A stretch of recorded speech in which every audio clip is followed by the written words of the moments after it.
Starmer's spokesperson says details will be a subject of discussion today and over the coming period. So security guarantees, peace in Ukraine, and concessions will be part of the agenda of this meeting. Susan, you're still with me. The man of the moment has already arrived at the White House. We are expecting the meeting to start any moment from now.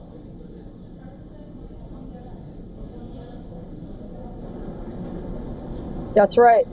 That's right. That much anticipated meeting that you and I have been talking about and the world is watching right now. I have a statement from Antonio Guterres, Secretary General of the United Nations. He's, of course, watching these conversations that are happening in Washington today. His spokesman said that Guterres reiterates his call for a just, comprehensible, and sustainable peace in Ukraine. To have the President of Ukraine with us. We've had a lot of good discussions, a lot of good talks, and I think progress is being made, very, very substantial progress in many ways. We had a good meeting, just a short while ago with the President of Russia, and I think there's a possibility that something could come out of it, and today's meeting is very important. We have, I guess, the seven very powerful leaders from Europe, and we're going to be meeting with them right after this meeting, and thank you very much for being here. Thank you so much, Mr. President. If I can, first of all, thank you for invitation, and thank you very much for your efforts, personal efforts to stop killings and stop this war. Thank you. And using this opportunity, many thanks to your wife, First Lady of the United States. She sent a letter to Putin about our children, adopted children, and my wife, First Lady of Ukraine. She gave the letter.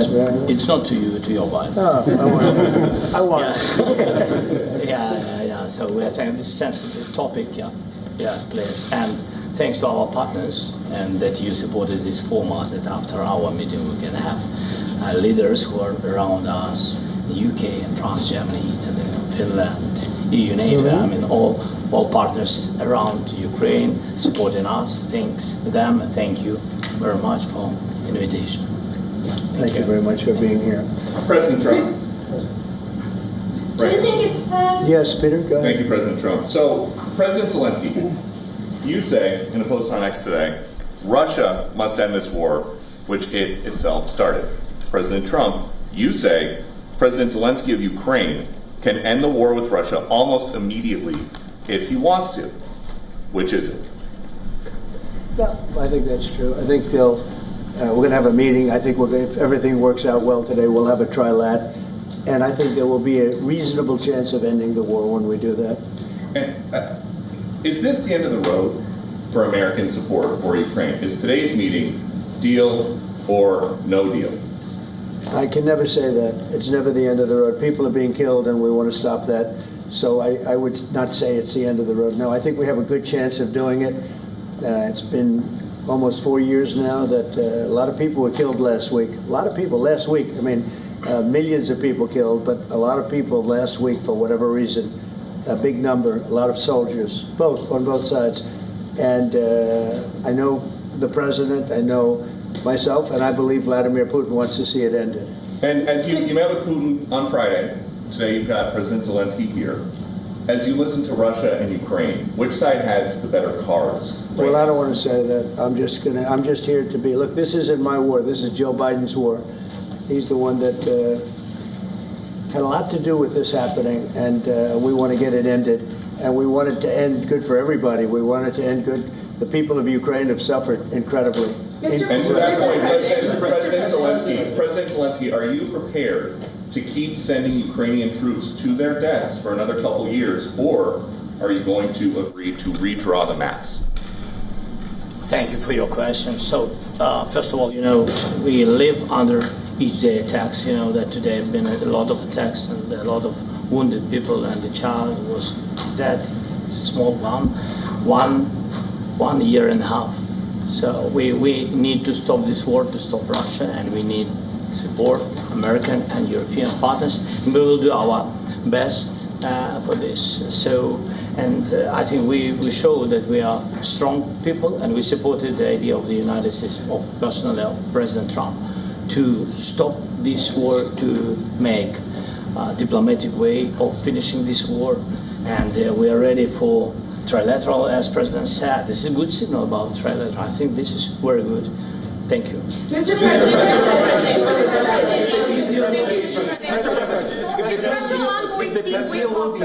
Yes. If the peace deal will be achieved, are you going to be willing to send American peacekeepers to Ukraine?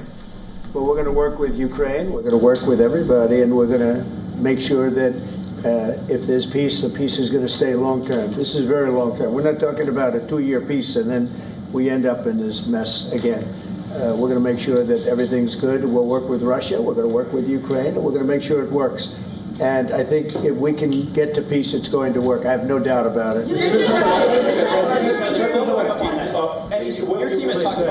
Your team has talked about security guarantees. Could that involve U.S. troops? Would you roll that out in the future? We'll let you know that maybe later today. We're meeting with 7 great leaders of great countries also, and we'll be talking about that. They'll all be involved, but there'll be a lot of help. When it comes to security, there's going to be a lot of help. It's going to be good. They are first line of defense because they're there. They're Europe. But we're going to help them out also. We'll be involved. Mr. President, Vladimir Putin mentioned that the war will not end without addressing the root causes of this war. Have you had an understanding what are the root causes of this war? Well, look, the war is going to end. When it ends, I can't tell you, but the war is going to end, and this gentleman wants it to end, and Vladimir Putin wants it to end. I think the whole world is tired of it, and we're going to get it ended. It was, I've done 6 wars. I've ended 6 wars, and I thought this maybe would be the easiest one, and it's not the easiest one. It's a tough one. A lot of reasons for it, and they'll be talking about it for a long time. But they'll be talking about the others. Look, India, Pakistan. We're talking about the big places. When you look at, you just take a look at some of these wars. You go to Africa and take a look at that. Rwanda and the Congo, Republic of the Congo. That's been going on for 31 years. And so we've done a total of 6, and we really have 6, not including the fact that we obliterated, and it turned out to be a total obliteration, the nuclear, as you said, the future nuclear capability of Iran. And this one, I think we're going to get solved also. I feel confident we're going to get it solved.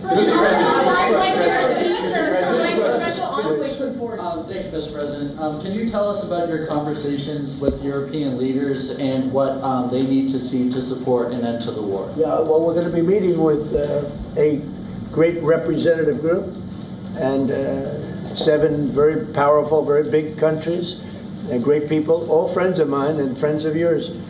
And we're going to have some suggestions made. They want to see peace. They would like to see peace.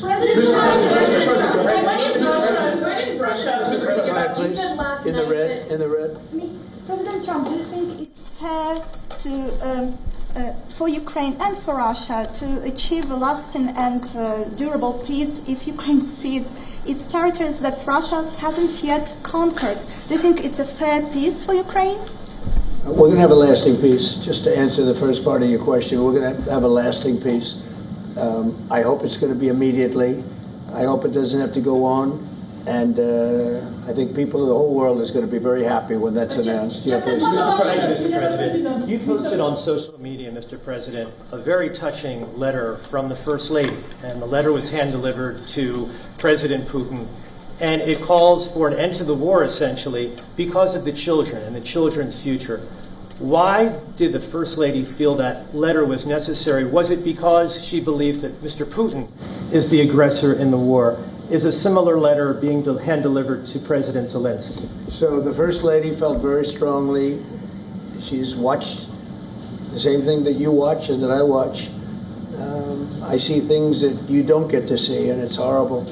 But when she's got a great love of children, she has a wonderful son that she loves, probably more than anybody, including me. I hate to say it, but she loves her son. She loves children, and she hates to see something like this happening. And that goes for other wars too. I mean, she sees the the heartbreak, the parents, the funerals that you see on television, always funerals. We want to see something other than funerals. No, she felt it was a beautiful letter. It was very well received by him.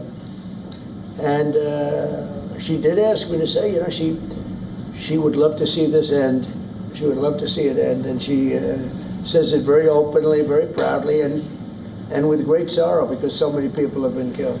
Mr. President, last week, Brian, go ahead, Brian. Yes, sir. I've got a question for each of you. Yes. First of all, Mr. President Zelensky, you look fabulous in that suit. I said the same thing. Yeah, you look good. I said the same thing. Yeah, looks good on I you. said the one that attacked you last time. See, that was, I remember that. I apologize to you. You look wonderful.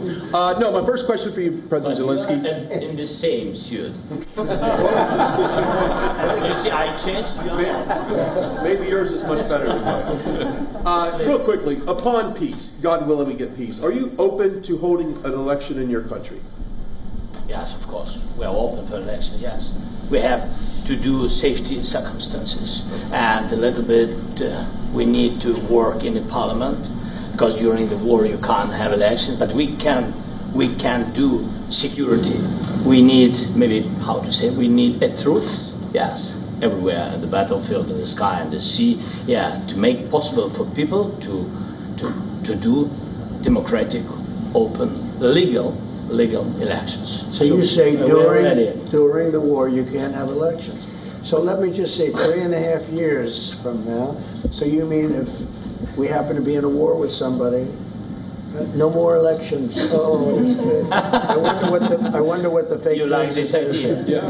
No. Speaking of news, I got a question for you. This sounds insane for me even to ask this, but do you think the American media really doesn't even want a peace deal because they've been so critical of you every step of the way as you lead the charge for peace? It's an amazing phenomenon. I said that if in the settlement you got Moscow, St. Petersburg, and thousands of miles around them, they would say, I made a bad deal. The level of hatred and animosity is incredible. Not with all. I mean, we have great people up here. We also have terrible people up there that I think are told what to say. But, you know, in solving all of these wars, they don't even write about it. You know, I saw major wars. I saw wars that have been going on for 31, 35, and 37, and a couple of quicker ones. One that was going to go into a full-blown deal very quickly. You know what the one I'm talking about. It was a big one. But they don't even write about that. No matter what I do, no matter what, and you know, this is not anything to do with you. It's probably to your advantage in a certain way. But no matter what I do, no matter what deal I make, from my standpoint, you'll come out good. Maybe President Putin will come out good. But they'll say, Trump was absolutely horrible. It's just that, and I've lived with that for a long time. I've lived with it since just before the first election. I used to get great publicity. Now I get the worst publicity anyone's ever gotten in office, but I won in a landslide, so that people understand. They're the only ones that count, ultimately. But I've also had great reporters. I've had journalists that are very good. But it's very sad when you do the right thing. As an example, they said, because of the fact that Vladimir Putin came to American soil, this was a tremendous defeat for Donald Trump. No, it was really wonderful that he did it. It was a hard thing for him to do, to be honest with you. It was the opposite of what they said, but they said it. Now, if he didn't come, they'd say that was also bad for Trump. You know, there's no way. And there's just a great dishonesty of the press, and I think that's why it's lost its credibility. You know, its credibility is at an all-time low. We have a thing going on right now in D.C. We went from the most unsafe place anywhere to a place that now friends are calling me up, Democrats are calling me up, and they're saying, sir, I want to thank you. My wife and I went out to dinner last night for the first time in 4 years, and Washington, D.C. is safe, and you did that in 4 days. I'll tell you, it's safe. I had another friend of mine, he has a son who's a great golfer, he's on tour, and he came in 4th yesterday in the big tournament where Scotty Scheffler made the great shot, and he said his son is going to dinner in Washington, D.C. tonight. I said, would you have allowed that to happen a year ago? He said, no way. No way. He said, what you've done is incredible. And I think the people realize it. But the press says, he's a dictator, he's trying to take over. No, all I want is security for our people. But people that haven't gone out to dinner in Washington, D.C. in 2 years are going out to dinner. And the restaurants the last 2 days were busier than they've been in a long time. Sir, I walked around yesterday with MTG. If you could walk around with D.C. with MTG and not be attacked, the city is safe. Sir, on the security Thank you, Mr. President. Last week you warned of what you called severe consequences if a 30-day ceasefire or any type of ceasefire were not agreed to by Russia. Will there be severe consequences? Does that change because of I don't meeting think you with need a President ceasefire. You know, if you look at the 6 deals that I settled this year, they were all at war. I didn't do any ceasefires.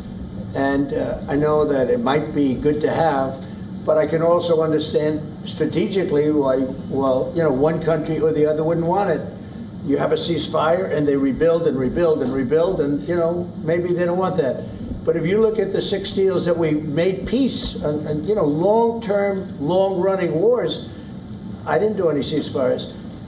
Would I like the concept, you know, I like the concept of a ceasefire for one reason, because you'd stop killing people immediately, as opposed to in 2 weeks or 1 week or whatever it takes.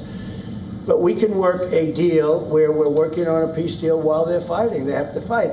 I wish they could stop. I'd like them to stop. But strategically, that could be a disadvantage for one side or the other. But all of these deals I made without even the mention of the words ceasefire. President Zelensky, are you Can you explain the decision to offer Ukraine Article 5-like security guarantees, but stop short of pushing for their full membership? Yeah, well, we haven't done anything on that yet. If you look back and you go back long before President Putin, it was always a statement that they would never allow Ukraine into NATO. So that was a statement that was made, but we haven't discussed any of that yet. We're going to be discussing it today. But we will give them very good protection, very good security. That's part of it. And the people that are waiting for us, they are, I think they're very like-minded. They want to help out all. Thank you, President. Thank you, President Trump. Are you disappointed there's no ceasefire, Mr. President? The United States has already given hundreds of billions of dollars to this war effort in Ukraine. At best, it is a stalemate, and the killing continues. So, President Trump, how much more is the United States willing to give Ukraine? And President Zelensky, how much more do you want? Well, I'll start off just by saying we're not giving anything now. We're selling weapons. This is something before, I guess the number is well over $300 billion. That was under Joe Biden, a corrupt politician, not a smart man, never was. By the way, go back 40 years, he was not a smart man 40 years ago either. But now he's in particular bad. This was done by a corrupt administration that shouldn't have been in, and frankly, if the right results of the election were given, if I were president, this war would have never taken place, and he would have been very happy, because he would have liked to have seen. I mean, they went through hell. He went through hell. This war would have never happened, and the people that were killed, a couple of million people, a lot of people with soldiers and everything else, and the people that have been displaced and forced into other areas and other countries because of what's happened, none of that would have happened. And I'm just saying that he was a horrible president, whether it was the borders or this. He was just a horrible, corrupt president. Thank you so much. So first of all, we have possibility now to buy weapon from the United States. We are thankful for this program and this opportunity. We are thankful for Europe. They pay for this. And through NATO program, for example, Pearl and etc., we have some programs where we can have some money to finance this. And this is a part, I think, it's not a part for the war and to defend us. It also will be a part for security guarantees, to strengthen our army, to rearm Ukrainian army. This is very, very important. And it depends how much money we need to rearm. For example, the question of air defense, we spoke about it with President Trump, and I'm happy that we have now bilateral decisions and we work on it with production, American production. Nobody in Europe has so many air defense like Patriots, for example. We need it very much, and this is also about defending. I think the good news, we make the best military equipment in the world by far. You mentioned the Patriots. How good are they? Systems. We have systems, they're literally 100% foolproof. And it's really like shooting two bullets, two bullets hitting each other in the air in a space like this. The chance is 100%. It's 99 to 100%. So we sell the equipment to NATO. And NATO does what, I don't know what the arrangement is that you have with, but I know that they want you to have the equipment. And we're getting the best equipment in the world, but they pay us for the equipment. Under Biden, it was just crazy what was going on. I believe the number is over 300. I think it could be $350 billion worth of equipment and money and everything else. And we've made more progress in settling this war in the last 2 months than they made in 4 years. This should have been settled a long time ago, but it should have never happened. Yeah, please. Real quickly, you pushed out on social media. Brian, go first. You pushed out on social media about doing away with mail-in ballots and potentially electronic voting machines. Can you expand on that and how important Well, that's a very off-topic, just really quickly. Mail-in ballots are corrupt. Mail-in ballots, you can never have a real democracy with mail-in ballots. And we, as a Republican Party, are going to do everything possible that we get rid of mail-in ballots. We're going to start with an executive order that's being written right now by the best lawyers in the country to end mail-in ballots because they're corrupt. And you know that we're the only country in the world, I believe, I may be wrong, but just about the only country in the world that uses it because of what's happened. Massive fraud all over the place. The other thing we want change are the machines. For all of the money they spend, it's approximately 10 times more expensive than paper ballots. And paper ballots are very sophisticated with the watermark paper and everything else. We would get secure elections. We'd get much faster results. The machines, I mean, they say we're going to have the results in 2 weeks. With paper ballots, you have the results that night. Most people, but most people, many countries use paper ballots. It's the most secure form. So between paper ballots, very, very important, paper ballots, and I think maybe even more important, the mail-in voting. We're going to end mail-in voting. It's a fraud. If you have mail-in vote, even Jimmy Carter with this commission, they set it up. He said the one thing about mail-in voting, you will never have an honest election if you have mail-in. And it's time that the Republicans get tough and stop it because the Democrats want it. It's the only way they can get elected. Because with men and women's sports and with transgender for everybody and open borders and all of the horrible things, and now the new thing is they love crime. They're fighting me on the fact that I've made Washington, D.C. safe. We're not going to get mugged, beaten up, or killed like all the people you've been watching get so badly hurt. I'm glad, I hate to take your time with this, but I'm glad you asked me that question. Sorry. We're going to stop mail-in ballots because it's corrupt. You know, when you go to a voting booth and you do it the right way and you go to a state that runs it properly, you go in, they even ask me, they asked me for my license plate, for identity. I said, I don't know if I have it. They said, sir, you have to have it. I was very impressed, actually. But it's very hard to cheat with mail-in voting. As you know what happens in California, it's so corrupt, where some people get 5, 6, 7 ballots delivered to them. Now, we got to stop mail-in voting, and the Republicans have to lead the charge. The Democrats want it because they have horrible policy. If you have mail-in voting, you're not going to have many Democrats get elected. That's bigger than anything having to do with redistricting, believe me. And the Republicans have to get smart. We're not going to have a country. I said for a long time at rallies, you need borders and you need free and fair elections. Those two things, otherwise you don't have. We have strong borders now. In 90 days, Mr. President, we didn't have 1, 0, 0 in 3 months. Not one person came in illegally into our country. In fact, even I find that hard to believe, but it's run by a little bit of a liberal group that put out the numbers, so I guess it's, but 0, 0, and 0. You go back a year ago, 2 years ago, 3, millions of people poured into our country. It was terrible. Thank you very much. What security guarantees do you need from President Trump to be able to make a deal? Is it American troops, intelligence, equipment? What is it? Everything.